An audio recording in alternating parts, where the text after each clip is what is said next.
کله چې زموږ په ژوند کې څه وشي نو موږ په دې شیانو ریاکټ کوو او موږ څنګه هم چې ریاکټ کوو هغه زموږ تربیت ښیي او داسې ځایونو کې زموږ ریاکشن ښیي چې موږ ته ماشومتوب کې څه زده کولی شوي دي او زموږ په مازغه پروګرامینګ څنګه شوی دی. نو موږ کله چې ریاکټ کوو او څنګه هم ریاکټ کوو نو دا د زموږ تربیت او تعلیم عکاسي ده. نبی صلی الله علیه وسلم د دنیا ټولو کې عظیم انسان و او خلک هغوی سره ډېر ځل بد پیښ شوي وو او که موږ په هغوی ځای کې وو نو موږ کله هم په هغوی په شانته نشو ریاکټ کولی. نو دا زموږ ریاکشن هغوی ریاکشن نه دومره بدل ولې دی؟ ځکه چې د ځینې وخت موږ هغه علم او شعور نه لرو، خو ځینې وخت موږ علم لرو خو بیا هم وایو چې موږ پیغمبران نه یو او موږ دا نشو کولی. او دا رښتیا خبره ده چې موږ پیغمبران نه یو، خو بیا هم د زموږ او رسول صلی الله علیه وسلم طریقه په منځ کې دا د فاصلې عذر نه جوړیږي چې موږ پیغمبران نه یو. نو موږ ته ضرورت دی چې موږ هغوی ته نږدې شو. او ځینې وخت موږ په د نبي صلی الله علیه وسلم ریاکشنز پوهیږو ځکه چې موږ لوستي یو او موږ بیا هم د هغوی په طریقو عمل نه کوو ځکه چې موږ ته ډېر ګران لګي او موږ بیا داسې شیان وایو چې دا ډېر سخت کار دی، دا ډېر ګران کار دی، یا دا چې زه هیڅ پروا نه لرم. چې تاسو قرآن ته وګورئ نو الله موږ ته زده کوي چې ځینې ځایونو کې څنګه ریاکټ کول دي.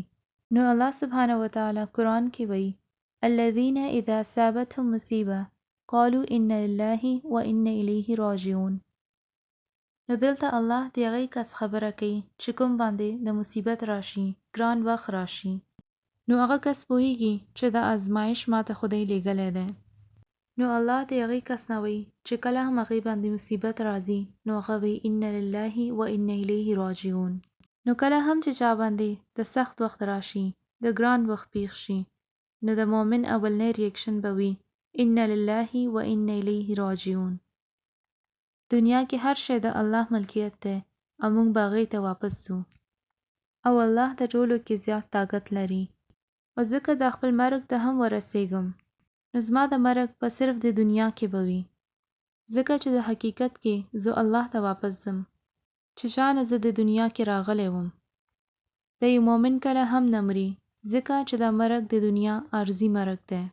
نو دا یو مؤمن لپاره د عارضي ژوند نه پس ته ابدي ژوند دی، ځکه چې موږ د دنیا کې ډېر لږ وخت له راغلي یو او بیا موږ له الله ته واپس تلل دي. نو که ستاسو ژوند کې لوی مسلې دي یا وړې مسلې دي تاسو بیا هم به الله ته واپس ځئ او کله چې تاسو د دنیا نه لاړ شئ نو ستاسو وروسته چې کوم خلک پاتې شي ستاسو تلل هغوی دپاره مسله شي. هغوی به غم کې وي خو حقیقت کې تاسو به د جنت کې یې. نو کله چې خلک ستاسو ښه الفاظ کې ذکر کوي وترکنا علیه فی الاخرین سلام علی ابراهیم، وترکنا علیه فی الاخرین سلام علی الیاسین، وترکنا علیهما فی الاخرین سلام علی موسی و هارون. نو الله د دوی پیغمبرانو له راکړې عزت او د مرتبې خبره کوي چې ما د دوی پیغمبرانو ذکر او نوم د راتلونکو ټول نسلونو او وختونو لپاره ژوندی وساتو. نو دا ډېر ضروري دی چې موږ داسې ژوند تیر کړو چې زموږ تلل نه پس د خلک موږ ته ښه الفاظ کې یادوي. نو موږ کله هم د پیغمبرانو ځای ته نشو رسېدلی، خو دا تاسو یو ښه ژوند تیرولی شئ، د الله مخلوق سره ښه سلوک کولی شئ، نو الله ستاسو نوم به هم د راتلونکو وختونو لپاره به ژوندی وساتي.